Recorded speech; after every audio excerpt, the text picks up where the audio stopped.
కాంగ్రెస్ పార్టీలో దొంగలు పడ్డట్టు మనకు గుర్తెత్తుకపోయింది.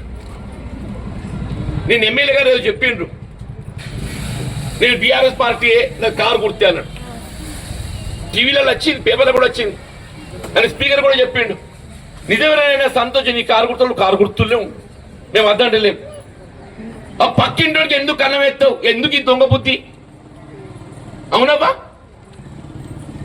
నువ్వు కారు గుర్తాను ఎప్పుడైతే అంటున్నావో నీ కారు గుర్తులే నువ్వు ఉండరా నాయన, మా జోలికి రాకు. నీ సంవత్సరాలు నువ్వు సక్కగా చేసుకో, నా సంవత్సరాలు చిచ్చు పెట్టకంటున్నా. అవునబ్బా, నేను చెప్పింది అబద్ధం అబ్బా. నువ్వు పక్కింటోడికి అన్నం వేయకు, నీ సంవత్సరాలు నువ్వు సక్కగా చేసుకో, నా సంవత్సరాలు చిచ్చు పెట్టకని చెప్పాలి. తప్ప తల్లి వాని సంవత్సరం ఆడు చేసుకోక నా సంవత్సరాలు చిచ్చు పెట్టినట్టు ఏది ఇస్తున్నదో, పెద్దలు నేను జెండా పట్టుకొని మోస్తే వాడిని గుర్తెత్తుకపోతే ఎక్కడ దిక్కులేక అదేదో యాపిల్ పట్టుకొచ్చుకున్నామా. నిజమా?